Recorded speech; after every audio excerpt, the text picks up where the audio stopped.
Welcome back to my channel, The Learning Cell. This video is in continuation to the topic of photosynthesis, where we'll be discussing the experiments related to this process. Now, we know from our previous knowledge कि photosynthesis के लिए कुछ raw materials required होते हैं and कुछ necessary conditions होती हैं. So, through these experiments, हम ये prove करेंगे कि even in the absence of a single factor, photosynthesis will not occur. But before we move further, let us see what are the raw materials which are required for this process. So the first one is CO2, which the plants obtain through stomata from the atmosphere. Second one is water, which plants obtain through the soil. Third one is sunlight, which is the source of energy. And ये sunlight trap करता है molecules of chlorophyll, which is also a necessary condition. So there are four important conditions necessary for photosynthesis. In experiments में हम एक factor को remove करेंगे and then we'll check whether photosynthesis occurs or not. तो हम सबको पता है कि photosynthesis is the process by which green plants make their own food. And this food is glucose, which is stored. Excess glucose is stored in the form of starch. So basically in experiments में हमें ये prove करना है कि whether starch is formed or not.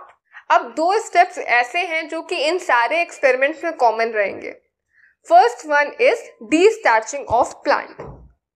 Now what do we mean by destarching of plant? Destarching is simple. It means कि plant के अंदर का जो starch है उसे remove कर देना है. We remove this starch by placing the plant in dark for about 2 to 3 days. Dark में रखने से plant को क्या होता है कि plant को sunlight नहीं मिलती है. And no sunlight would mean no photosynthesis. And no photosynthesis will in turn mean कि no glucose is formed. So how will the plant survive? Plant will survive in this case by utilizing its starch. Starch plant का internal reserve होता है, energy reserve होता है, जो plant उस condition में use करता है जब उसके पास फूड नहीं होता है. तो ऐसी कंडीशन में जब हम डार्क में रखेंगे प्लांट को 2 से 3 दिन के लिए तो सारा स्टार्च कंज्यूम हो जाएगा. ठीक है, तो this is known as destarching of a plant. Now the second question is कि why are we doing this? We are doing this because ultimately हमें ये चेक करना है कि स्टार्च बना कि नहीं बना. तो हम ये नहीं चाहते हैं कि एक्सपेरिमेंट से पहले कोई भी स्टार्च रहे प्लांट में. एंड दिस इंश्योर्स कि जो भी स्टार्च फॉर्म हुआ है that is form during the experiment. अब आते हैं हम अपने सेकेंड कॉमन स्टेप पे, which is also the last step of the experiments, which is testing the plant for the presence of starch. अब स्टार्च टेस्ट हम कैसे करते हैं? We do it by using iodine solution. जो भी leaf अगर positive starch test show कर रही है इसका मतलब है कि it will turn blue black on placing iodine solution. And जो लीफ ब्लू ब्लैक नहीं टर्न कर रही है that will be negative for starch test. ये स्टेप सारे एक्सपेरिमेंट्स में कॉमन रहेगा, बीट क्लोरोफिल, सनलाइट और carbon dioxide, all of them. ठीक है, with these basics in mind let us begin our first experiment which demonstrates that chlorophyll is necessary for photosynthesis. अब इसके लिए हमें क्या चाहिए एक्सपेरिमेंट के लिए?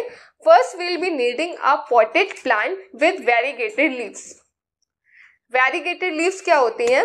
Variegated leaves वो होती हैं जिनमें कुछ पार्ट तो ग्रीन होता है, just like a normal plant. कुछ पार्ट ग्रीन दिखता है इनमें and कुछ पार्ट नॉन ग्रीन होता है. नॉन ग्रीन कुछ भी हो सकता है, ग्रीन के अलावा लाइक वाइट, पर्पल, कुछ भी. सबसे कॉमन एग्जाम्पल है इसका मनी प्लांट. ठीक है, another example would be of croton. इसमें क्या होता है इन वेरीगेटेड लीव्स में कि जो पार्ट ग्रीन होता है उसके अंदर ग्रीन पिगमेंट क्लोरोफिल प्रेजेंट होता है एंड जो नॉन ग्रीन पार्ट होता है उसमें क्लोरोफिल एब्सेंट होता है. तो अब एक्सपेरिमेंट को स्टार्ट करते हैं. First step will obviously be destarching. Plant को हम डार्क में रखेंगे for about 2 to 3 days. Next step में हम प्लांट को शिफ्ट करेंगे from dark into the sunlight for about 6 hours. जिस टाइम में प्लांट फोटोसिंथेसिस परफॉर्म करेगा। ठीक है, अब 6 आवर्स में सनलाइट में रखने के बाद हम इसमें से एक लीफ प्लग करेंगे एंड इसको बॉईल करेंगे in water for about a minute, जिसकी वजह से जो लीफ में सेल्स होती हैं सब डाई कर जाएंगी।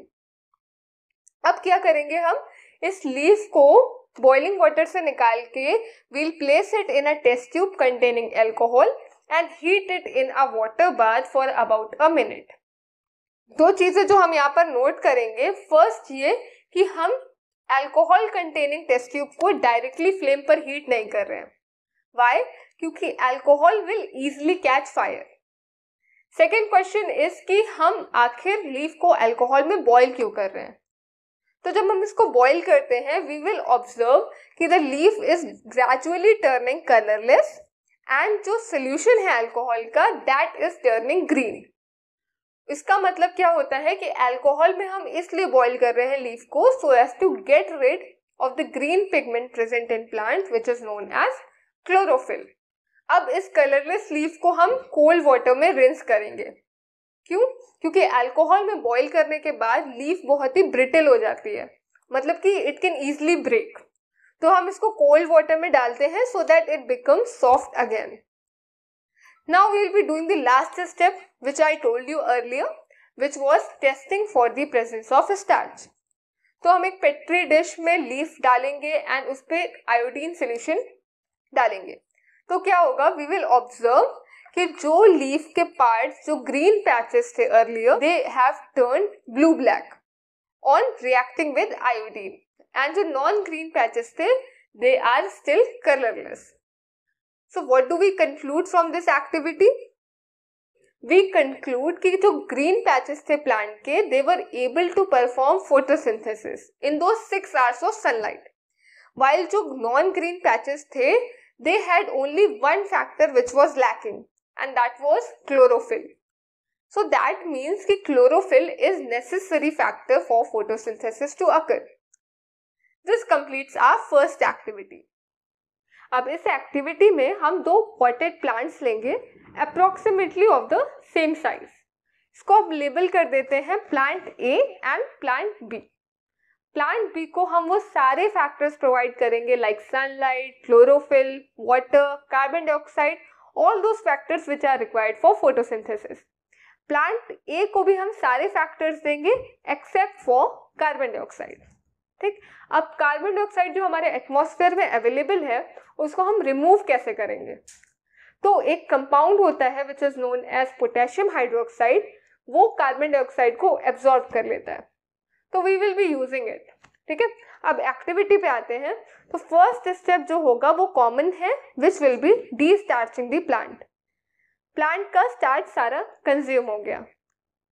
ठीक है, अब हम क्या करेंगे, हम 2 बेल जार्स लेंगे and we'll cover both of the plants, plant A and plant B with bell jar. लेकिन हमको प्लांट ए में CO2 को एलिमिनेट करना है, इसलिए हम प्लांट ए के बेल जार के साइड में एक वॉच ग्लास रख देंगे containing potassium hydroxide. This potassium hydroxide will absorb all the CO2। ठीक है, अब इन दोनों सेटअप्स को हम सनलाइट में रख देंगे for 6 to 7 hours. Again this is for performing photosynthesis. अब हम 6 आवर्स के बाद फिर से इसमें से एक लीफ प्लग करेंगे एंड उसका स्टार्च टेस्ट करेंगे। What we are going to observe, we will be seeing कि जो प्लांट ए है हमारा उसकी जो लीफ है it is testing negative for starch and जो प्लांट बी है उसकी leaf test positive for starch. इससे हम क्या कंक्लूड कर सकते हैं कि जो प्लांट ए था हमारा उसको CO2 नहीं मिली, इसलिए it was not able to perform photosynthesis and hence it tested negative for starch. So that means CO2 is also a necessary factor, necessary condition for photosynthesis to occur। ठीक है, अब आते हैं हम अपनी थर्ड एक्टिविटी पे जो कि NCERT में सिर्फ एक लाइन में मेंशन्ड है, इट इज नॉट डिस्क्राइब्ड, जिसमें sunlight is required for photosynthesis. We will be proving this. हमें क्या करना है बेसिकली कि हमें सनलाइट को पहुंचने नहीं देना है कुछ पार्ट्स ऑफ द प्लांट में। For that we will be using a black strip of paper। हम एक ही प्लांट लेंगे यहाँ पे, will be covering a part of that leaf with a black strip of paper, ठीक है, both the sides of leaf, and then we'll be keeping it in the sunlight for 6 to 7 hours after de-starching them. We'll be doing the starch test. What we'll be seeing, we'll again be seeing the same thing as we observed in the earlier experiments. जो part leaf का covered था black paper से, वो colorless रह जाएगा, it will not turn blue-black. And जो part नहीं covered था, which was free to absorb sunlight, वो blue black turn कर जाता है with iodine solution. So again this proves the same thing कि sunlight is necessary for photosynthesis to occur. ठीक है? With this we complete all the activities which are related to photosynthesis, and with time a lot of questions have been asked from these activities and you need to be thorough with them. ठीक है, अब हमें descriptive activity नहीं आती है कि you have to write the aim, material required, procedure, ऐसा नहीं आता है. You have to know the concept. ठीक है, I hope all of this is clear to you. If you like this video, please hit the like button and share it with your friends, and do subscribe to my channel, The Learning Cell.